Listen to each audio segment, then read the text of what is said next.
Карта Таро есть карта Император. На красном скалистом фоне стоит каменный трон, украшенный бараньими головами. На коронованном императоре доспехи в пурпурном одеянии. В левой руке он держит державу, в правой руке древнеегипетский крест Ангх. Император – это гарант безопасности и порядка. Ангх – это символ жизненной силы.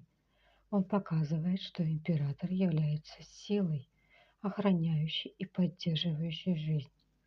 Карта означает четкие структуры и рамки, в которых может расцвести жизнь.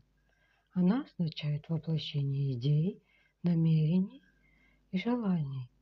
Бараньи головы показывают, что Вэлл связывал императора с зодиакальным знаком Овен